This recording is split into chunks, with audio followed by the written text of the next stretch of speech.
வணக்கம். இந்திய நேரப்படி இரவு 8:30 மணி செய்திகள். முதலில் ஜெம் தலைப்புச் செய்திகளை காணலாம். சமஸ்கிருதம் புறக்கணிப்பு துரதிர்ஷ்டம். ஜிஎஸ்டி சீர்திருத்தம் மக்களிடையே உற்சாகத்தை ஏற்படுத்தியுள்ளது என மனதின் குரல் நிகழ்ச்சியில் பிரதமர் நரேந்திர மோடி உரை. திறமையாளர்களுக்கு தமிழ்நாடு விளையாட்டுத்துறை என்றென்றும் பக்கபலமாக இருக்கும். தமிழ்நாடு துணை முதலமைச்சர் உதயநிதி ஸ்டாலின் உறுதி. தமிழகத்தையே பட்டா போட்டு விற்க துடிக்கும் திமுக அரசிற்கு அதிமுக பொதுச் செயலாளர் எடப்பாடி பழனிசாமி கண்டனம். பொற்கால ஆட்சி என்று முழங்குவது வெட்கக்கேடானது. திமுக அரசை விமர்சித்துள்ளார் நயினார் நாகேந்திரன். வட மாநிலத்தவர்களிடம் அரசியலும் அதிகாரமும் போய்விட்டது என்றால் நாம் இந்த நிலத்தை விட்டு வெளியேறி விடுவோம். அகதியாக மாற வேண்டிய சூழல் ஏற்படும் என நாம் தமிழர் சீமான் வேதனை. இனி விரிவான செய்திகளை காணலாம். சமஸ்கிருதம் புறக்கணிப்பு துரதிர்ஷ்டம் எனவும் ஜிஎஸ்டி சீர்திருத்தம் மக்களிடையே உற்சாகத்தை ஏற்படுத்தியுள்ளது எனவும் மனதின் குரல் நிகழ்ச்சியில் பிரதமர் நரேந்திர மோடி தெரிவித்துள்ளார். பிரதமர் நரேந்திர மோடி ஒவ்வொரு மாதமும் கடைசி ஞாயிற்றுக்கிழமையில் மனதின் குரல் நிகழ்ச்சியின் மூலம் நாட்டு மக்களிடம் உரையாற்றி வருகிறார். அந்த வகையில் 127வது மனதின் குரல் வானொலி நிகழ்ச்சியில் பிரதமர் நரேந்திர மோடி உரையாற்றினார். அப்போது சமூகத்தின் ஒற்றுமையை சாத் பண்டிகை பிரதிபலிக்கிறது, ஆபரேஷன் சிந்தூர் ஒவ்வொரு இந்தியருக்கும் பெருமை சேர்க்கிறது எனவும், தீபாவளி பண்டிகை நாடு முழுவதும் கொண்டாடப்பட்டது என்றும், நக்சலைட்டுகள் பயங்கரவாதத்தின் இருள் ஒரு காலத்தில் நிலவிய பகுதிகளில் கூட தற்போது தீபங்கள் ஏற்றப்பட்டன எனவும், மாவோயிஸ்டுகளை முற்றிலுமாக ஒழிக்க மக்கள் விரும்புகிறார்கள் எனவும், ஒரு காலத்தில் பயத்தில் வாழ்ந்த மக்கள் தற்போது நக்சலைட்டுகளின் செல்வாக்கை முற்றிலுமாக ஒழிக்க விரும்புகிறார்கள் எனவும் தெரிவித்தார். மேலும் சமஸ்கிருதம் புறக்கணிப்பு துரதிர்ஷ்டம் எனவும் ஜிஎஸ்டி சீர்திருத்தம் மக்களிடையே உற்சாகத்தை ஏற்படுத்தியுள்ளது எனவும் பிரதமர் நரேந்திர மோடி தெரிவித்தார். திறமையாளர்களுக்கு தமிழ்நாடு விளையாட்டுத்துறை என்றென்றும் பக்கபலமாக இருக்கும் என்று தமிழ்நாடு துணை முதலமைச்சர் உதயநிதி ஸ்டாலின் தெரிவித்தார். தமிழ்நாடு துணை முதலமைச்சர் உதயநிதி ஸ்டாலின் எக்ஸ் தளத்தில் பதிவு ஒன்றை பதிவிட்டுள்ளார். அதில் விளையாட்டிற்கு பெயர் போன திருவாரூர் மாவட்டம் வடுவூர் மண்ணிலிருந்து மேலும் ஒரு சாதனையாளராக உருவெடுத்திருக்கிறார் தம்பி அபினேஷ் மோகன்தாஸ் என்று தெரிவித்தார். மேலும் தேனியில் உள்ள STAD விடுதியின் மாணவரான தம்பி அபினேஷ் கபடியில் இன்னும் பல உயரங்களை தொட வேண்டும் என்று பாராட்டினோம் என்றும், அபினேஷ் போன்ற திறமையாளர்களுக்கு தமிழ்நாடு விளையாட்டுத்துறை என்றென்றும் பக்கபலமாக இருக்கும் என்றும் உதயநிதி ஸ்டாலின் தெரிவித்தார். மேலும் பக்ரைனில் நடைபெற்ற ஆசிய இளையோர் விளையாட்டில் மகளிர் கபடி போட்டியில் சாதித்துவிட்டு இன்று தாயகம் திரும்பியுள்ள கண்ணகி நகர் கார்த்திகா கபடி ஆட்டத்தில் புயல் போன்ற திறமையை வெளிப்படுத்தியுள்ளார் என்றும், இன்னும் பல பெண்கள் விளையாட்டை நோக்கி ஒருவராக ரோல் மாடலாக திமுக இருக்கும் என்றும், தங்கை கார்த்திகாவை நாம் பாராட்டினோம், அவரை வெற்றி பயணம் தொடரும் என்று துணை நிற்போம் எனவும் துணை முதலமைச்சர் உதயநிதி ஸ்டாலின் தெரிவித்துள்ளார். நிகழ்ச்சியின் முன்னதாக கார்த்திகா மற்றும் அபினேஷுக்கு தலா ரூபாய் 25 லட்சத்தை முதலமைச்சர் மு க ஸ்டாலின் வழங்கினார் என்பது குறிப்பிடத்தக்கது. தமிழகத்தையே பட்டா போட்டு விற்க துடிக்கும் திமுக அரசிற்கு அதிமுக பொதுச் செயலாளர் எடப்பாடி பழனிசாமி கண்டனம் தெரிவித்துள்ளார். அதிமுக பொதுச் செயலாளர் எடப்பாடி பழனிசாமி அறிக்கை வெளியிட்டுள்ளார். அதில் பொய்யான வாக்குறுதிகளை அளித்து ஆட்சி அதிகாரத்தை எப்படியேனும் கைப்பற்றி குடும்ப ஆதிக்கத்தை வளர்க்க நினைக்கும் மக்கள் விரோத திமுக அரசு கடந்த 2006-2011 மைனாரிட்டி திமுக ஆட்சியின் போது கண்ணில் பட்ட சொத்துக்களை எல்லாம் கபலீகரம் செய்தும், அதனால் பாதிக்கப்பட்ட மக்கள் அளித்த புகார்களை விசாரிக்க 2011 அம்மா ஆட்சிக்கு வந்ததும் நில அபகரிப்பு பிரிவு என்ற தனிப்பிரிவை தமிழக காவல்துறையில் உருவாக்கி பாதிக்கப்பட்டவர்களின் கோடிக்கணக்கான மதிப்புள்ள சொத்துக்கள் மீட்கப்பட்டதை மக்கள் நன்கு அறிவார்கள் என்றும் எடப்பாடி பழனிசாமி தெரிவித்தார். மேலும் 2001 விடியா திமுக ஆட்சி அதிகாரத்திற்கு வந்தவுடன் மீண்டும் தன்னுடைய பினாமி நிறுவனங்கள் மூலம் மக்கள் சொத்துக்களை மிரட்டி கபலீகரம் செய்வதுடன் அரசிற்கு சொந்தமான நிலங்களையும் பெரு முதலாளிகளுக்கு கோடிக்கணக்கில் கையூட்டு பெற்றுக்கொண்டு தாரை வார்க்க தொடங்கியுள்ளது என்றும் எடப்பாடி பழனிசாமி தெரிவித்தார். மேலும் எனது தலைமையிலான அம்மாவின் அரசு பள்ளிக்கரணை சதுப்பு நிலங்களை பாதுகாக்க நடவடிக்கை எடுக்கப்பட்டது என்றும், பள்ளிக்கரணை சதுப்பு நிலம் வெள்ளப்பெருக்கை தடுக்கும்படி நிலமாகவும் பல்லுயிர் பெருக்கத்திற்கு இதயமாக விளங்குவதாகவும் தெரிவித்தார். மேலும் சென்னை வெள்ள பாதுகாப்பிலிருந்து பாதுகாக்கும் அரணாக திகழக்கூடிய இந்த சதுப்பு நிலத்தில் எந்த ஒரு கட்டுமான திட்டத்தையும் செயல்படுத்த இந்த அரசு அனுமதிப்பதை அதிமுக கைகட்டி வேடிக்கை பார்க்காது எனவும், அதிமுக அரசு அமைந்தவுடன் இது தொடர்பான விரிவான விசாரணை நடத்தப்பட்டு தவறு இழுத்தவர்கள் மீது சட்டப்படி நடவடிக்கை எடுக்கப்படும் என்றும் எடப்பாடி பழனிசாமி தெரிவித்தார். பொற்கால ஆட்சி இது என்று முழங்குவது வெட்கக்கேடானது என்று திமுக அரசை தமிழக பாஜக தலைவர் நயினார் நாகேந்திரன் விமர்சித்து உள்ளார். ரூபாய் 2000 கோடி செலவில் 200 தனுப்படைகள் கட்டப்படும் என்று தேர்தல் வாக்குறுதி எண் 90 சொன்னீர்களே, செஞ்சீர்களா என முதலமைச்சர் மு க ஸ்டாலினுக்கு நயினார் நாகேந்திரன் கேள்வி எழுப்பினார். மேலும் மருதையாற்றில் திருமானூர், தாப்பழூர், கொள்ளிடம், குருவாடி, புளியங்கொம்பை அருகில் காட்டாறு, குண்டேரி, புஞ்சைபுகலூர், நன்னியூர், குளித்தலை ஆகிய இடங்களில் தடுப்பணை கட்டப்படும் என்று கொடுத்த வாக்குறுதியை கிணற்றில் போட்ட கல்லாக கிடப்பில் போட்டதால் இன்று பெரம்பலூர், அரியலூர் மாவட்டங்கள் வறட்சியில் தவித்து வருகின்றனர் என்று நயினார் நாகேந்திரன் தெரிவித்தார். மேலும் திமுகவின் தேர்தல் வாக்குறுதியை நம்பி ஏமாந்து தற்போது தாகத்திற்கும் விவசாயத்திற்கும் தண்ணீர் கிட்டாமல் மக்கள் தள்ளாடும் வேளையில் 99% வாக்குறுதிகளை நிறைவேற்றிய பொற்கால ஆட்சி இது என்று முழங்குவது வெட்கக்கேடானது என்றும், கொடுத்த வாக்குறுதியை வீசியிருந்து தாகத்தில் தவிக்கிவிட்ட திமுக அரசை தமிழகத்திலிருந்து தூக்கி எறியப்படும் நாள் வெகு தூரம் இல்லை என்று தமிழக பாஜக தலைவர் நயினார் நாகேந்திரன் தெரிவித்துள்ளார். வட மாநில தலைவர்களிடம் என்னுடைய அரசியலும் அதிகாரமும் போய்விட்டது என்றால் நாம் இந்த நிலத்தை விட்டு வெளியேறி அகதியாக மாற வேண்டிய சூழல் ஏற்படும் என்று கோவையில் நாம் தமிழர் சீமான் தெரிவித்துள்ளார். கோவை விமான நிலையத்தில் நாம் தமிழர் கட்சியின் தலைமை ஒருங்கிணைப்பாளர் சீமான் செய்தியாளர்களை சந்தித்து பேசினார். அப்போது வட மாநிலத்திலிருந்து 1.5 கோடி பேர் வேலைக்கு என தமிழ்நாட்டிற்கு வந்திருக்கிறார்கள் என்றால் அவர்களுக்கு நீங்கள் வாக்குரிமை கொடுத்து விட்டீர்கள். அப்படி வாக்குரிமை கொடுத்து விட்டால் தமிழ்நாடு இன்னொரு இந்தி பேசும் மாநிலமாக மாறும் என்றும், இங்கு பல்வேறு தரப்பட்ட மக்கள் இருந்தாலும் வட மாநிலத்தை சேர்ந்தவர்கள் ஹிந்தி என்கிற ஒரே மொழியில் ஒற்றுமையாக நின்று விடுவார்கள். அவர்கள் அனைவரும் பாஜக வாக்காளர்கள் என்றும் தெரிவித்தார். மேலும் வட மாநிலத்தவர்களை தவிர்க்க முடியாத தொழிலாளியாக இங்கு அமர்த்தி நம்மை இங்கு இருந்து விரட்டுவார்கள். அவர்களிடம் என்னுடைய அரசியலும் அதிகாரமும் போய்விட்டது என்றால் நான் இந்த நிலத்தை விட்டு வெளியேற வேண்டிய அகதியாக மாற வேண்டிய சூழல் ஏற்படும் என்றும், அதற்கு முன்பே நாம் எச்சரித்துக் கொள்ள வேண்டும் என்று இரு வேலை செய், ஆனால் வாக்கை சொந்த ஊரில் போய் செலுத்திவிடு என்ற நிலைப்பாட்டில் நாம் இருக்க வேண்டும் எனவும், சிறப்பு வாக்குரிமை என்று அவர்களுக்கு கொடுத்துவிட்டால் நாம் தெருவில்தான் நிற்க வேண்டும் என்றும் நாம் தமிழர் சீமான் தெரிவித்துள்ளார். பாரத பிரதமர் நரேந்திர மோடியின் பிறந்த நாளையொட்டி கோபிசெட்டிப்பாளையத்தில் பாஜகவின் இளைஞர் அணி சார்பில் சுதேசி மாரத்தான் போட்டி நடைபெற்றது. பாரத பிரதமர் நரேந்திர மோடியின் பிறந்த நாளையொட்டி நாடு முழுவதும் பிரதமரின் பிறந்த நாளை கொண்டாடும் வகையில் உள்நாட்டு தயாரிப்பு பொருட்களை பயன்படுத்த வேண்டும் என வலியுறுத்தி பாஜக இளைஞர் அணி சார்பில் சுதேசி மாரத்தான் போட்டிகள் நடைபெற்று வருகின்றன. அதன் ஒரு பகுதியாக ஈரோடு மாவட்டம் கோபிசெட்டிப்பாளையத்தில் பாஜக இளைஞர் அணி சார்பில் நடைபெற்ற சுதேசி மாரத்தான் போட்டியை மாநில இளைஞர் அணி மாநில தலைவர் சூர்யா மற்றும் மாநில பொதுச் செயலாளர் AP முருகானந்தம் ஆகியோர் கலந்து கொண்டு கொடியசைத்து தொடங்கி வைத்தனர். 7 வயது முதல் 21 வயது வரையில் 3 பிரிவுகளாக நடைபெற்ற மாரத்தான் போட்டியில் ஆண்கள், பெண்கள் என 1000க்கும் மேற்பட்டோர் கலந்து கொண்டனர். 22% வரை ஈரப்பதம் உள்ள நெல்லை கொள்முதல் செய்ய சில தினங்களுக்கு முன்பு மத்திய அரசிற்கு தமிழக அரசு கடிதம் எழுதியிருந்த நிலையில் திருவள்ளூர் மாவட்டத்தில் நெல் ஈரப்பதம் குறித்து மத்திய குழுவினர் ஆய்வு செய்தனர். தமிழகத்தில் 17% வரை ஈரப்பதம் உள்ள நெல்லை கொள்முதல் செய்ய மத்திய அரசு அனுமதி அளித்திருந்த நிலையில் குறித்த காலத்தில் நெல் கொள்முதல் செய்யாததாலும் வடகிழக்கு பருவமழை காரணமாகவும் தமிழகத்தில் பெய்த கனமழையில் நெல் நனைந்ததால் ஈரப்பதம் அதிகரித்துள்ளது. இந்த நிலையில் 22% வரை ஈரப்பதம் உள்ள நெல்லை கொள்முதல் செய்ய தமிழக அரசு சில தினங்களுக்கு முன்பு மத்திய அரசிற்கு கடிதம் எழுதியது. இந்த நிலையில் நெல் ஈரப்பதம் குறித்து 2 நாள் ஆய்வு செய்ய மத்திய குழுவினர் தமிழகம் வந்துள்ளனர். நேற்று செங்கல்பட்டு, நாகை, மயிலாடுதுறை உள்ளிட்ட மாவட்டங்களில் ஆய்வு செய்த மத்திய குழுவினர் இன்று திருவள்ளூர் மாவட்டத்தில் செம்பேடு பகுதியில் ஆய்வை தொடங்கினர். அதனைத் தொடர்ந்து கக்கவாக்கம், சூளைமேனி, ஊத்துக்கோட்டை, கச்சூர் ஆகிய பகுதிகளிலும் மத்திய உணவு துறையின் உதவி இயக்குனர் பிரீத்தி தலைமையில் தொழில்நுட்ப வல்லுநர்கள் பிரியா பட், அனுபாமா ஆகிய 3 பேர் கொண்ட குழுவினர் செம்பேடு பகுதியில் உள்ள நேரடி நெல் கொள்முதல் நிலையத்தை பார்வையிட்டனர். அப்போது திறந்த வெளியில் குவிக்கப்பட்டிருந்த நெல் குவியலை அள்ளி ஈரத்தன்மையை அறிந்தனர். மேலும் கருவியில் நெல்லை வைத்து ஈரப்பத சதவீதத்தை அளவிட்டனர். ஆய்வகத்தில் சோதனை செய்ய சிறிய பாக்கெட்டிலும் நெல்லை எடுத்து சென்றனர். இவர்களுடன் இந்திய உணவு கழக மேலாளர் அருண் பிரசாத், தமிழ்நாடு வாணிப நுகர்பொருள் கழக சீனியர் மேலாளர் உமா மகேஸ்வரி, திருவள்ளூர் ஆட்சியர் பிரதாப் ஆகியோரும் ஆய்வு செய்தனர். குடியாத்தம் நெல்லூர்பேட்டை ஏரி முழு கொள்ளளவை எட்டிய நிலையில் உபரி நீர் வெளியேற்றப்பட்டு வருவதை மாவட்ட ஆட்சியர் சுப்புலட்சுமி, சட்டமன்ற உறுப்பினர்கள் நந்தகுமார், அமலு விஜயன் ஆகியோர் ஆய்வு செய்தனர். வேலூர் மாவட்டம் குடியாத்தம் மோர்தானா அணையின் நீர்பிடிப்பு பகுதியில் தொடர் மழையின் காரணமாக அணையிலிருந்து 2000 கன அடி வீதம் உபரி நீர் வெளியேற்றப்படுகிறது. இதனால் நீர்நிலைகள் வேகமாக நிரம்பி வருகிறது. இதற்கிடையே மாவட்டத்திலேயே மிகப்பெரிய ஏரியான நல்லூர்பேட்டை ஏரி முழு கொள்ளளவு எட்டியதால் உபரி நீர் வெளியேற்றப்பட்டு வருகிறது. இந்த நிலையில் மாவட்ட ஆட்சியர் சுப்புலட்சுமி, சட்டமன்ற உறுப்பினர்கள் நந்தகுமார், அமலு விஜயன், நகராட்சி தலைவர் சவுந்தரராஜன், ஒன்றிய குழு தலைவர் சத்யானந்தம் ஆகியோர் ஏரியினை பார்வையிட்டனர். மேலும் நீர்வழி செல்லும் பாதையில் ஆக்கிரமிப்புகளை 10 நாட்களுக்குள் அகற்ற வேண்டும் என்று தெரிவித்தனர். அதன் பின்னர் லிங்குன்றம் கிராமத்தில் உள்ள மோர்தானா கால்வாயில் வெள்ளம் பெருக்கெடுத்து ஓடியதால் மண் சரிவு ஏற்பட்டு அருகாமையில் உள்ள குடியிருப்பு பகுதிகளில் தண்ணீர் புகுந்தது.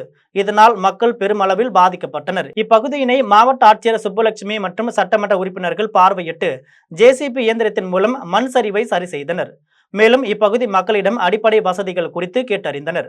இதில் செயற்பொறியாளர் வெங்கடேசன், பொதுப்பணித்துறை உதவி செயற்பொறியாளர் கோபி உட்பட பலர் கலந்து கொண்டனர். குடியாத்தம் மருந்து வணிகர்கள் சங்கத்தின் சார்பில் குடல் இறக்கம் மற்றும் வயிறு தொடர்பான நோய்களுக்கு ஆலோசனை முகாம் நடைபெற்றது. வேலூர் மாவட்டம் குடியாத்தம் தாலுகா மருந்து வணிகர்கள் சங்கத்தின் சார்பில் குடல் இறக்கம் மற்றும் வயிறு சம்பந்தப்பட்ட நோய்களுக்கான இலவச ஆலோசனை மற்றும் சிகிச்சை முகாம் நகராட்சி பள்ளியில் நடைபெற்றது. முகாமில் குடியாத்தம் தொகுதி சட்டமன்ற உறுப்பினர் அமல விஜயன், நகர்மன்ற தலைவர் சவுந்தரராஜன் ஆகியோர் கலந்து கொண்டு முகாமினை தொடங்கி வைத்தனர்.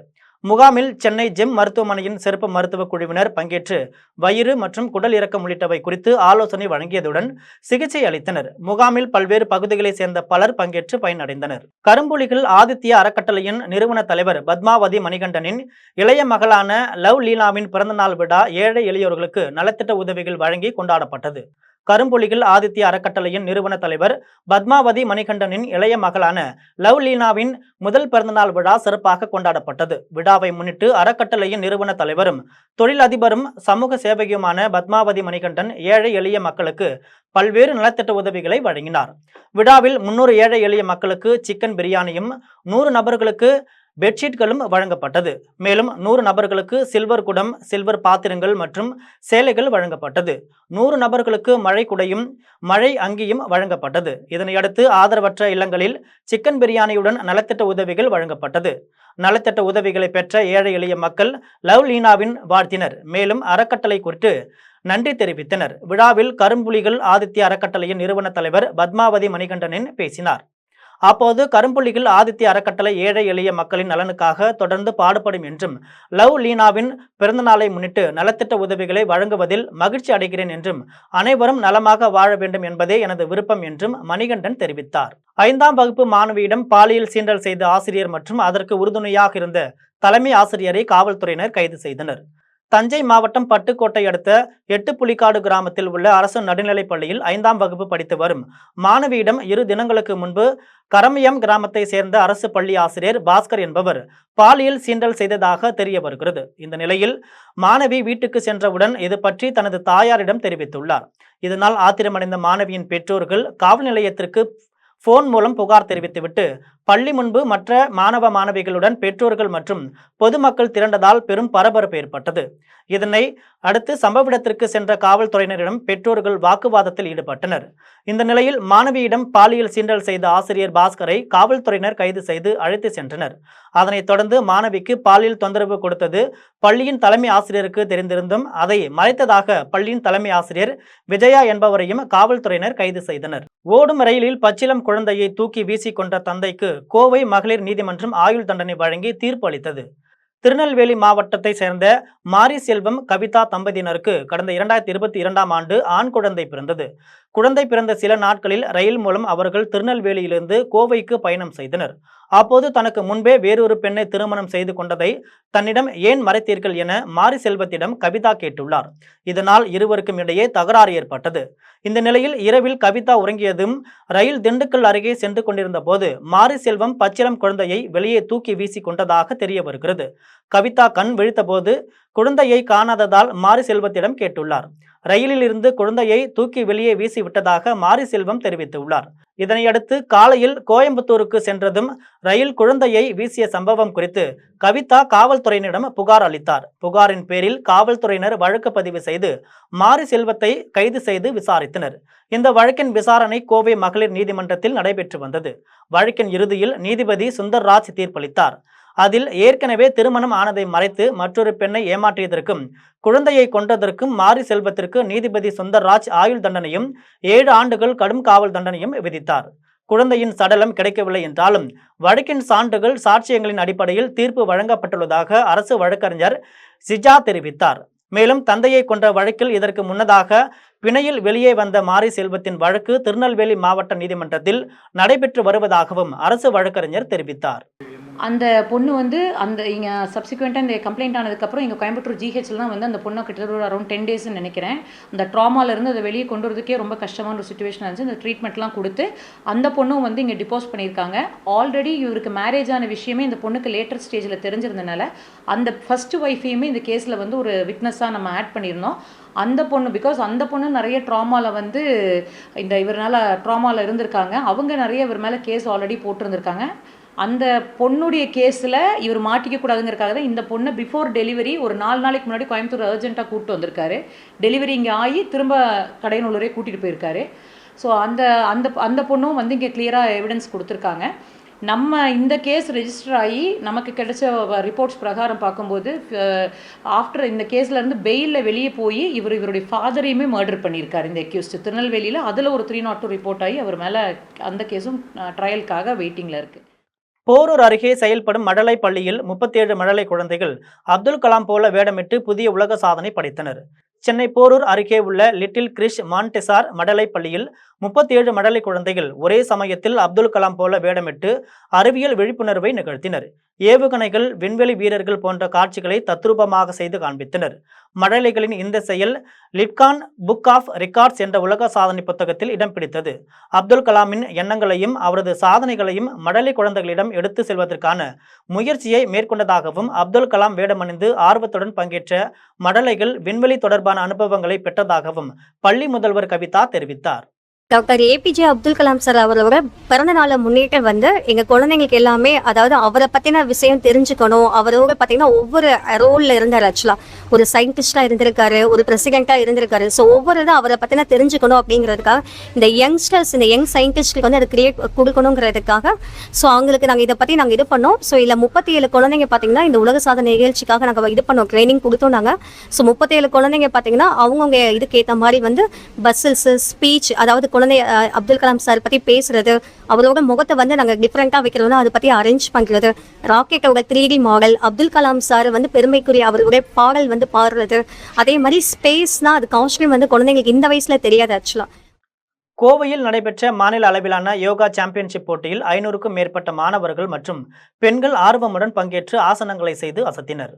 யோகா குறித்து பள்ளி மாணவர்களிடையே விழிப்புணர்வு ஏற்படுத்தும் விதமாக நானா யோகா ஸ்டுடியோ மற்றும் ஓசோன் யோக மையம் ஆகியவை சார்பில் கோவை சின்னியம்பாளையம் பகுதியில் செயல்படும் தனியார் கல்லூரி வளாகத்தில் மாநில அளவிலான யோகா சாம்பியன்ஷிப் போட்டிகள் நடைபெற்றது.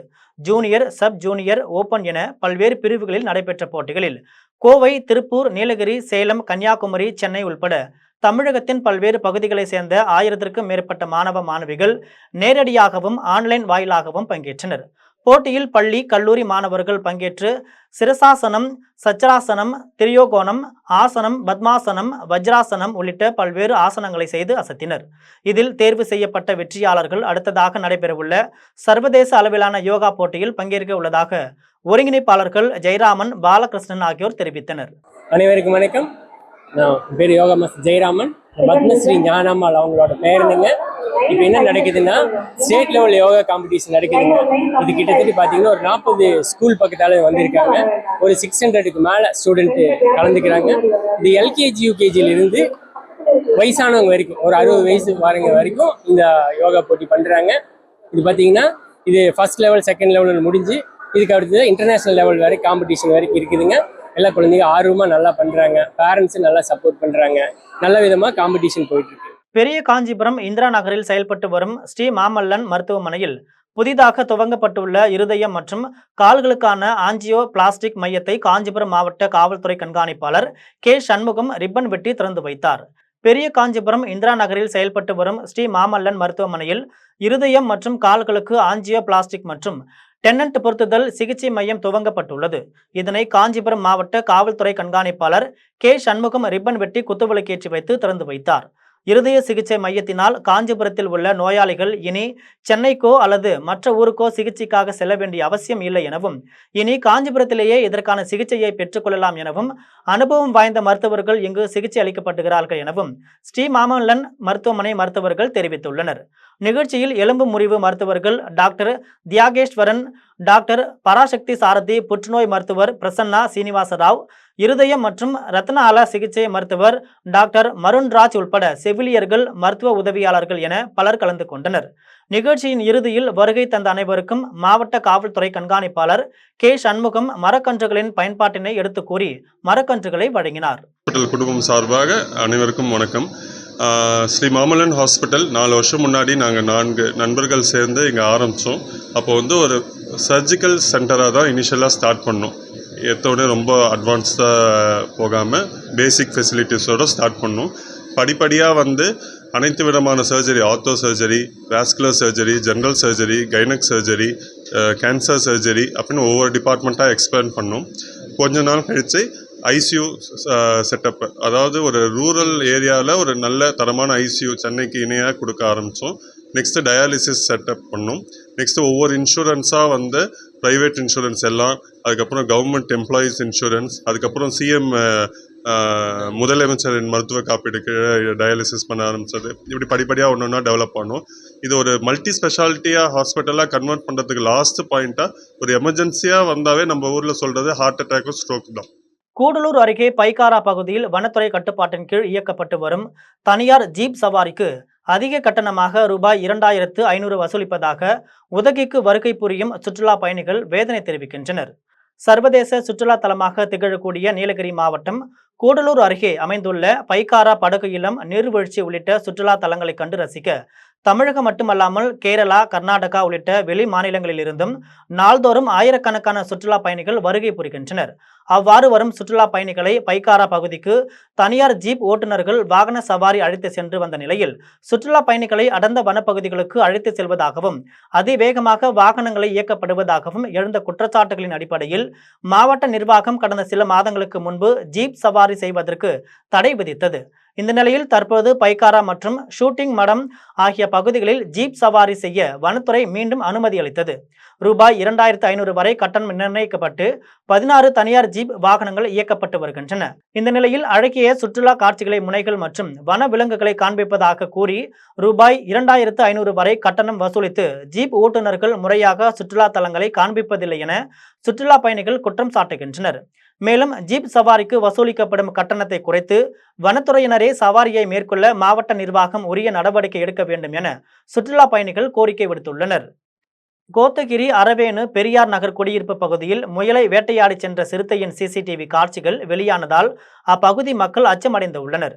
நீலகிரி மாவட்டம் கோத்தகிரி மற்றும் அதன் சுற்றுவட்டார பகுதிகளில் அண்மை காலமாக உணவு மற்றும் தண்ணீர் தேடி வனப்பகுதியில் இருந்து வெளியேறும் சிறுத்தை, கரடி, கருஞ்சிறுத்தை, காட்டு மாடு உள்ளிட்ட வனவிலங்குகள் குடியிருப்பு பகுதிகளில் உலா வருவதால் அப்பகுதி மக்களிடையே பெரும் அச்சத்தை ஏற்படுத்தியுள்ளது. குடியிருப்பு பகுதிகளுக்குள் உலா வரும் சிறுத்தைகள் வீட்டில் வளர்க்கப்படும் நாய், பூனை போன்ற செல்ல பிராணிகளை வேட்டையாடி செல்வது வாடிக்கையாகியுள்ளது. இந்த நிலையில் இரவு நேரத்தில் கோத்தகிரி அரவேணு பெரியார் நகர் குடியிருப்பு பகுதியில் சிறுத்தை ஒன்று முயலை வேட்டையாடி கவி சென்ற சிசிடிவி காட்சிகளும் கரடி உலா வரும் காட்சிகளும் தற்போது வெளியாகதால் அப்பகுதி மக்களிடையே பெரும் அச்சத்தை ஏற்படுத்தியுள்ளது. இந்த நிலையில் குடியிருப்பு பகுதிகளுக்குள் உலா வரும் சிறுத்தை, கரடி போன்ற வன விலங்குகளை வனத்துறையினர் தீவிரமாக கண்காணித்து கூண்டு வைத்து பிடித்து அடர்ந்த வனப்பகுதிக்குள் விட வேண்டும் என அப்பகுதி மக்கள் கோரிக்கை விடுத்துள்ளனர். இந்தியாவின் துணை குடியரசுத் தலைவராக பொறுப்பேற்றதற்கு பிறகு திருப்பூர் மாநகருக்கு சிபி ராதாகிருஷ்ணன் வருகையொட்டி மத்திய பாதுகாப்பு படை வீரர்கள் ஆய்வுப் பணியில் ஈடுபட்டு வருகின்றனர். இந்திய திருநாட்டின் துணை குடியரசுத் தலைவராக திருப்பூரை சேர்ந்த சிபி ராதாகிருஷ்ணன் கடந்த சில தினங்களுக்கு முன்பு தேர்வு செய்யப்பட்டார். இந்த நிலையில் துணை குடியரசுத் தலைவராக தேர்ந்தெடுக்கப்பட்டதற்கு பின்னர் முதல் முறையாக 28ஆம் தேதி திருப்பூருக்கு சிபி ராதாகிருஷ்ணன் வருகிறார். 29ஆம் தேதி காலையில் ரயில் நிலையம் அருகே உள்ள குமரன் திருவுருவ சிலைக்கும் மாநகராட்சி அருகே உள்ள மகாத்மா காந்தி திருவுருவ சிலைக்கும் மலர் மாலை அணிவித்து மரியாதை செலுத்துகிறார். அதனைத் தொடர்ந்து அதனை கட்சிகளின் சார்பில் நடைபெறக்கூடிய பாராட்டு விழாவில் கலந்து கொண்டு 29ஆம் தேதி மாலையில் மீண்டும் டெல்லி செல்கிறார். இந்த நிலையில் இந்திய குடியரசு துணைத் தலைவராக தேர்ந்தெடுக்கப்பட்டதற்கு பிறகு திருப்பூர் மாநகருக்கு வருகை தருவதால் மத்திய பாதுகாப்பு படை மற்றும் துணை ராணுவ படை அதிகாரிகள் ஆய்வு மேற்கொண்டு வருகின்றனர். தஞ்சை மாவட்டம் ஆலக்குடியில் செயல்பட்டு வரும் அரசு நேரடி நெல் கொள்முதல் நிலையத்தில் PK சர்மா தலைமையிலான மத்திய குழுவினர் ஆய்வு செய்து நெல் மாதிரிகளை சேகரித்து எடுத்து சென்றனர்.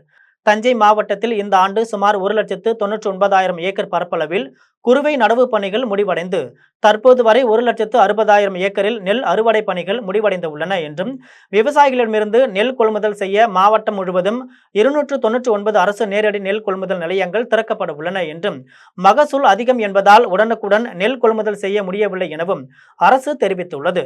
இந்த நிலையில் நெல் கொள்முதல் செய்யாமல் தேக்கமடைந்த நெல் மணிகள் மழையில் நனைந்து ஈரப்பதம் அதிகரித்தது எனவும் 17% ஈரப்பதத்தை 22% தளர்த்த வேண்டும் என்ற விவசாயிகளின் கோரிக்கையை மத்திய அரசிற்கு தமிழக அரசு கடிதம் எழுதியுள்ளது.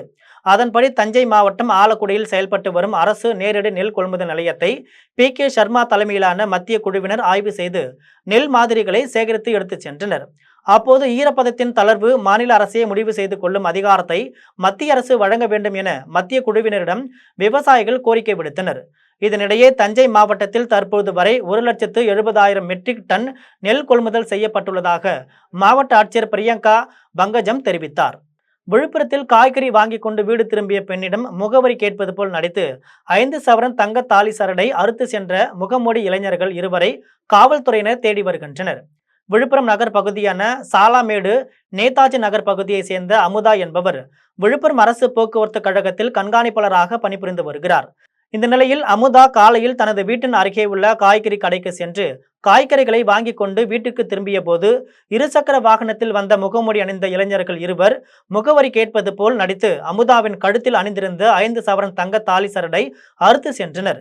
இதனையடுத்து தங்க செயினை பறிகொடுத்த அமுதா விழுப்புரம் தாலுகா காவல் நிலையத்தில் புகார் அளித்தார். புகாரின் பேரில் சம்பவ இடத்திற்கு விரைந்து வந்த தாலுகா காவல்துறையினர் CCTV காட்சியின் ஆதாரங்களின் மூலம் முகமூடி மர்ம நபர்களை காவல்துறையினர் தேடி வருகின்றனர். விழுப்புரத்தில் தடை செய்யப்பட்ட குட்கா பான் மசாலா பொருட்களை ஆட்டோவில் கடத்தி வந்த 2வரை காவல்துறையினர் கைது செய்தனர். விழுப்புரம் பாப்பான்குளம் பகுதியில் அரசால் தடை செய்யப்பட்ட பான் மசாலா மற்றும் குட்கா பொருட்கள் கடத்தப்படுவதாக விழுப்புரம் மேற்கு காவல் நிலைய ஆய்வாளருக்கு கிடைத்த ரகசிய தகவலின் அடிப்படையில் அப்பகுதியில் காவலர்கள் ரோந்து பணியில் ஈடுபட்டு வாகனங்களை சோதனை செய்தனர். அப்போது அங்கு சந்தேகத்திற்கு இடமான முறையில் நின்றிருந்த ஆட்டோவை சோதனை செய்ததில் அட்டைப்பெட்டியில் இருந்த தடை செய்யப்பட்ட குட்கா பான் மசாலா பாக்கெட்டுகளையும் ரூபாய் 35,000 கடத்தலுக்கு பயன்படுத்திய ஆட்டோவையும் காவல்துறையினர் பறிமுதல் செய்தனர். மேலும் கடத்தலில் ஈடுபட்ட திருப்பாச்சனூர் கிராமத்தை சேர்ந்த சஞ்சீவி காந்தி, வேம்பி கிராமத்தை சேர்ந்த குபேந்திரன் ஆகியோரை கைது செய்து நீதிமன்றத்தில் ஆஜர்படுத்தி சிறையில் அடைத்தனர். திருவண்ணாமலை அரசு மருத்துவமனை அருகே ரயில்வே மேம்பாலத்தில் இருந்து மனநலம் பாதிக்கப்பட்ட தொழிலாளி கீழே குதித்து உயிரை மாய்த்து கொண்ட சம்பவம் குறித்து திருவண்ணாமலை கிராமிய காவல்துறையினர் விசாரணை மேற்கொண்டனர். திருவண்ணாமலை மாவட்டம் செங்கம் தாலுகா அலியந்தல் பகுதியை சேர்ந்த லூர்து மகன் லூகாஸ் என்ற கூலி தொழிலாளிக்கு அவரது மனைவிக்கும் இடையே கடந்த 2 வருடங்களாக பேச்சுவார்த்தை இல்லாத நிலையில் குடிபோதைக்கு அடிமையான லூகாஸ் மனநலம் பாதிக்கப்பட்டு தன்னைத்தானே கழுத்தை அறுத்து கொண்டார். இதனை அறிந்த அக்கம் பக்கத்தினர் அவரை மீட்டு திருவண்ணாமலை அரசு மருத்துவமனையில் சிகிச்சைக்காக அனுமதித்தனர். அங்கு சிகிச்சை பெற்ற பின்னர் வெளியே வந்த தொழிலாளி லூகாஸ் பேருந்தில் விழுந்து உயிரை மாய்த்து கொள்ள முயன்றார். அதில் தப்பிய அவர் போலூரிலிருந்து கண்ணாடி லோடு ஏற்றிக்கொண்டு திருவண்ணாமலை வழியாக கன்னியாகுமரி நோக்கி சென்ற லாரியின் முன்னால் தொழிலாளி லூகாஸ் விழுந்தார். உடனே லாரி ஓட்டுநர் சுதாரித்து லாரியை நிறுத்தினார். இதில் தப்பிய லூகாஸ் மருத்துவமனையின் அருகே உள்ள ரயில்வே மேம்பாலத்தில் இருந்து யாரும் எதிர்பாராத சமயத்தில் கீழே குதித்து உயிரை மாய்த்து கொண்டார். இது குறித்து தகவல் அறிந்து சம்பவ இடத்திற்கு விரைந்து வந்த தீயணைப்பு வீரர்கள் மற்றும் காவல்துறையினர் உடலை மீட்டு பிரேத பரிசோதனைக்காக திருவண்ணாமலை அரசு மருத்துவமனைக்கு அனுப்பி வைத்தனர். மேலும் திருவண்ணாமலை கிராமிய காவல்துறையினர் வழக்கு பதிவு செய்து விசாரணை மேற்கொண்டனர். சென்னை பெருங்குடியில் சீவாரம் பகுதியில் அமைந்துள்ள ஸ்ரீ செல்வ விநாயகர் ஆலயத்தின் கும்பாபிஷேக விழா வெகு விமர்சையாக நடைபெற்றது. சென்னை பெருங்குடி சீவாரி பகுதியில் அமைந்துள்ள ஸ்ரீ செல்வ விநாயகர் ஆலயத்தில் அஷ்டபந்தன மகா கும்பாபிஷேக விழா பி. செல்வம், கலையரசி செல்வம் ஆகியோர் தலைமையில் சிறப்பாக நடைபெற்றது. விழாவின் முன்னதாக கணபதி பூஜை, கோ பூஜை, லட்சுமி பூஜை, நவக்கிரக பூஜை உள்ளிட்ட சிறப்பு பூஜைகள் நடைபெற்றது. அதனைத் தொடர்ந்து யாகத்தில் பூஜிக்கப்பட்ட புனித நீர் கலசங்களை மேலதாள வாத்தியங்களுடன் சிவாச்சாரியர்கள் எடுத்துக்கொண்டு கோவிலை வலம் வந்தனர். அதன் பின்னர் கோவிலின் கோபுரத்திற்கு சென்று கலசத்தின் மீது புனித நீரை ஊற்றி கும்பாபிஷேகத்தை சிறப்பாக நடத்தினர். அதன் பின்னர் கோவிலில் திரண்டிருந்த பக்தர்கள் மீது புனித நீரை தெளித்தனர். அதனைத் தொடர்ந்து ஸ்ரீ செல்வ விநாயகருக்கு கற்பூர தீபாராதனை நடைபெற்றது. விழாவில் சிறப்பு விருந்தினர்களாக சோழிங்கநல்லூர் தொகுதி சட்டமன்ற உறுப்பினர் அரவிந்த் ரமேஷ், மண்டல குழு தலைவர் SV ரவிச்சந்திரன், 182வது வட்ட செயலாளர் ஆறுமுகம் உட்பட திரளான பக்தர்கள் கலந்து கொண்டு ஸ்ரீ செல்வ விநாயகரை வழிபட்டனர். விழாவில் பங்கேற்றவர்களுக்கு அன்னதானம் வழங்கப்பட்டது. மீண்டும் ஜெம் தலைப்புச் செய்திகள். சமஸ்கிருதம் புறக்கணிப்பு துரதிர்ஷ்டம். GST சீர்திருத்தம் மக்களிடையே உற்சாகத்தை ஏற்படுத்தியுள்ளது என மனதின் குரல் நிகழ்ச்சியில் பிரதமர் நரேந்திர மோடி உரை. திறமையாளர்களுக்கு தமிழ்நாடு விளையாட்டுத்துறை என்றென்றும் பக்கபலமாக இருக்கும். தமிழ்நாடு துணை முதலமைச்சர் உதயநிதி ஸ்டாலின் உறுதி. தமிழகத்தையே பட்டா போட்டு விற்க துடிக்கும் திமுக அரசிற்கு அதிமுக பொதுச் செயலாளர் எடப்பாடி பழனிசாமி கண்டனம். பொற்கால ஆட்சி என்று முழங்குவது வெட்கக்கேடானது. திமுக அரசை விமர்சித்துள்ளார் நயினார் நாகேந்திரன். வட மாநிலத்தவர்களிடம் அரசியலும் அதிகாரமும் போய்விட்டது என்றால் நாம் இந்த நிலத்தை விட்டு வெளியேறி விடுவோம். அகதியாக மாற வேண்டிய சூழல் ஏற்படும் என நாம் தமிழர் சீமான் வேதனை. இத்துடன் ஜெம் செய்திகள் நிறைவடைகின்றன. மீண்டும் ஜெம் செய்திகள் நள்ளிரவு 12 மணிக்கு. உடனுக்குடன் செய்திகளை காண GemLive.tv என்ற இணையதளத்தில் இணைந்திருங்கள். நன்றி, வணக்கம்.